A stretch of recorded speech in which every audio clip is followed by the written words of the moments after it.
کیا مسلمانوں پر اس وقت جہاد فرض ہے؟ دیکھیں یہ بڑا اہم سوال ہے اور عموماً لوگ یہ سوال کر رہے ہوتے ہیں۔ دفاعی جہاد کے اندر فقہاء نے یہ اصول ذکر کیا ہے کہ دفاعی جہاد میں جب کسی مسلمان ملک پر حملہ ہوتا ہے تو اس مسلمان ملک کی ذمہ داری ہے کہ وہ خود جہاد کرے۔ اگر وہ جہاد کرنے میں مقابلہ نہیں کر پا رہے تو جو اس کے قریب ملک ہے، جو پڑوسی ملک ہے، اس کی ذمہ داری، وہ نہیں کر پا رہے تو اس کے پڑوسی، وہ نہیں کر پا رہے تو اس کے پڑوسی، اور یوں سٹیپ بائی سٹیپ ساری دنیا کے مسلمانوں پہ وہ جہاد فرض ہو جاتا ہے۔ اتنی بات، یہ تو ایک اصولی بات ہے۔ دوسری بات اس میں سمجھنے کی یہ ہے کہ جہاد کس پہ فرض ہوگا؟ کیا معاشرے کے ہر فرد پہ جہاد فرض ہوگا؟ تو ظاہر ہے کہ جب سے مختلف ممالک اور جغرافیائی طور پر جو ممالک تقسیم ہوئے ہیں، اس میں یہ ذمہ داری شرعی نقطہ نظر سے حکمران وقت کی ہوتی ہے، حکومت کی ہوتی ہے، فوج کی ہوتی ہے۔ جو لوگ اس چیز کی استطاعت اور طاقت رکھتے ہیں کہ وہ یہ فیصلہ کر سکیں کہ بھائی ہم نے کسی مسلمان ملک کو جا کے سپورٹ کرنا ہے، اور یہ ان کی ذمہ داری اور ان پر فرض عائد ہوتا ہے کہ وہ یہ کام کریں۔ دوسری بات یہ سمجھیں، ہر عام آدمی یہ کام اس پر فرض بھی نہیں ہوتا، اس کی ذمہ داری بھی نہیں ہوتی۔ وجہ اس کی ہے کہ وہ اگر کرنا بھی چاہے تو وہ اس طریقے سے سپورٹ، مثال کے طور پر غزہ کی جو صورتحال ہے، کوئی شخص پاکستان سے جانا چاہتا ہے، ہندوستان سے جانا چاہتا ہے، تو پہلے تو ظاہر ہے اس کو اتنے ملکوں کا ویزا چاہیے نا جن ملکوں سے وہ گزر کے جائے گا۔ پھر اس ملک میں جانے کے بعد مثلا ابھی ایک ہی رستہ ہے جانے کا کہ مصر سے آپ جائیں، اب مصر کا ہی ویزا نہیں مل پا رہا، اب مصر کا مل جائے پھر مصر سے آپ غزہ جا سکتے ہیں، ظاہر ہے اڑ کے کہیں اپنے آپ کو لینڈ تو نہیں کر سکتے غزہ میں۔ تو ایک عام آدمی کے لیے وہ مشکلات ہوتی ہیں جو ایک ریئل یعنی گراؤنڈ ریالٹی ہوتی ہے کہ بھائی وہ کام وہ نہیں کر پا رہا ہوتا، اس لیے حکومت کی، فوج کی ذمہ داری ہوتی ہے۔ تیسری بات اس میں یہ بھی سمجھیں کہ آج کل جو جنگ لڑی جاتی ہے، جو جہاد ہوتا ہے، تو جہاد کے یا جنگ لڑنے کے بہت سارے طریقے ہیں۔ ہتھیاروں سے تو ظاہر ہے کہ جنگ لڑی جا رہی ہے، بمباری ہو رہی ہے، جنگ ہو رہی ہے، وہ تو ایک حقیقت ہے، لیکن اس کے ساتھ ساتھ اس کے اندر میڈیا کا بہت بڑا کردار ہوتا ہے، اس کے اندر پیسے کا، فنڈ کا بہت بڑا کردار ہوتا ہے، اس کے اندر نفسیاتی طور پر کسی کو شکست دینا، نظریاتی طور پر کسی کو شکست دینا، میڈیا کی سطح پر کسی کے خلاف میڈیا وار کرنا، بہت ساری چیزیں، قانونی سطح پر،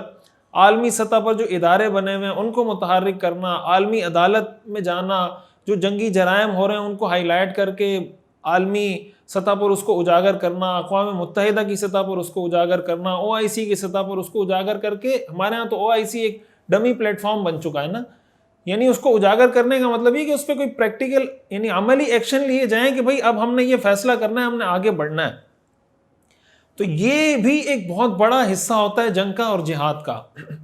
حکومتوں کی یہ بھی ذمہ داری ہے۔ ہمارے ہاں افسوس کے ساتھ کہنا پڑتا ہے، بہت افسوس کا مقام ہے مسلمانوں کے لیے کہ آپ اگر اسرائیل کی حالت دیکھیں تو امریکہ کا وزیر خارجہ بھی اسرائیل پہنچ گیا، وزیر دفاع بھی پہنچ گیا، امریکی صدر بھی پہنچ گیا، جناب برطانیہ کا بھی پہنچ گیا، فرانس کا وزیر اعظم بھی پہنچ گیا، سارے ان کے جو اتحادی ہیں وہ وہاں پہنچ کے کہہ رہے ہیں کہ ہم یہودی ہیں۔ وہ ایک وزیر خارجہ آیا بلنکن، انٹونی بلنکن، وہ کہہ رہا ہے کہ بھائی میں یہاں صرف امریکہ کے وزیر خارجہ کے طور پر نہیں بلکہ ایک یہودی کے طور پر آیا ہوں، اور میرا باپ بھی یہودی تھا، دادا بھی یہودی تھا، پورا اپنا نسب نامہ وہاں پہ بیان کر رہا ہے کھڑے ہو کے۔ اور امریکی صدر آ کے کہہ رہا ہے کہ ہم آپ کے ساتھ کھڑے ہیں۔ انہوں نے اپنا بحری بیڑا بھیج دیا، انہوں نے جناب جوہری ہتھیار لے جانے والی آبدوز وہاں پر مشرق وسطیٰ کی طرف روانہ کر دی، اس کی تصاویر انہوں نے شائع کر دی۔ وہ بالکل کھلے عام ان کو سپورٹ کر رہے ہیں، ایون کہ ان کی زبان سے جنگ بندی کا لفظ نہیں نکل پا رہا، یعنی وہ یہ نہیں کہہ پا رہے اسرائیل کو یا دنیا کو۔ ان کے ہاں مظاہرے ہو رہے ہیں، احتجاج ہو رہا ہے، لوگ مطالبہ کر رہے ہیں، پارلیمنٹ میں لوگ بات کر رہے ہیں، لیکن امریکی صدر اپنی زبان سے یہ ان کی وحشیانہ درندگی، سفاکیت، اسلام دشمنی، انسانیت دشمنی، بچوں کے ساتھ دشمنی، عورتوں کے ساتھ دشمنی،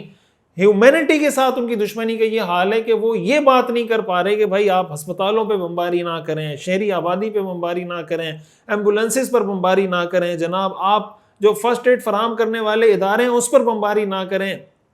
جو ریسکیو کرنے والی ٹیمیں ان پہ بمباری نہ کریں، صحافیوں پر بمباری نہ کریں، بچوں کو قتل نہ کریں، عورتوں کو قتل نہ کریں، جو لوگ کسی طرح جنگ میں شریک نہیں ان پہ بمباری نہ کریں۔ نہ جانے کتنے جنگی جرائم کا اسرائیل کی جانب سے ارتکاب ہو رہا ہے، لیکن کوئی پوچھنے والا نہیں ہے۔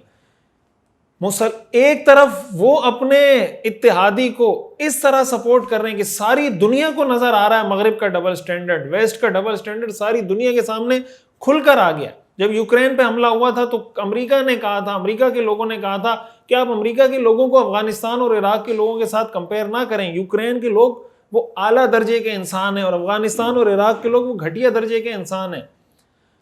اسرائیلی وزیر نے ایک بیان دیا کہ ہم جناب ان سے جو لڑ رہے ہیں، ہم حیوانات سے لڑ رہے ہیں، جانوروں سے ہم لڑ رہے ہیں، وہ انسان نہیں سمجھتے مسلمانوں کو. ایک وزیر نے بیان دیا کہ ان پہ تو ایٹم بم گرا دینا چاہیے، حالانکہ 2 ایٹم بم سے زیادہ کی بمباری اسرائیل اس وقت غزہ پہ کر چکا ہے. یہ صورتحال ہے وہاں کی، اور کافر ایک دوسرے کو اتنا سپورٹ کر رہے ہیں،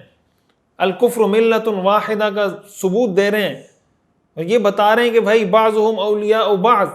اور مسلمانوں کو آپ آپس میں دیکھیں تو مسلمانوں کی جانب سے کوئی جرت مندانہ بیان تک سامنے نہیں آ رہا، کوئی موقف سامنے نہیں آ رہا. اگر امریکہ اپنے بحری بیڑے ان کو دے سکتا ہے، وہ ان کو جنگی طور پہ سپورٹ کر سکتا ہے، تو مسلمان ممالک آپس میں اتحاد کر کے یہ کام کیوں نہیں کر سکتے؟ اتنے مسلم ممالک ہیں، اگر یہ سب ایکا کر لیں. آپ دیکھیں جب عرب اسرائیل جنگ ہوئی تھی تو شاہ فیصل نے جب ان کا آئل بند کر دیا تھا اسرائیل کا، تو گھٹنے ٹیکنے پہ مجبور کر دیا تھا ان کو. جتنے وسائل ہیں اللہ تعالیٰ نے مسلمانوں کو دیے ہیں، لیکن مسلمان حکمرانوں کی بے حسی ہے، ان کی جناب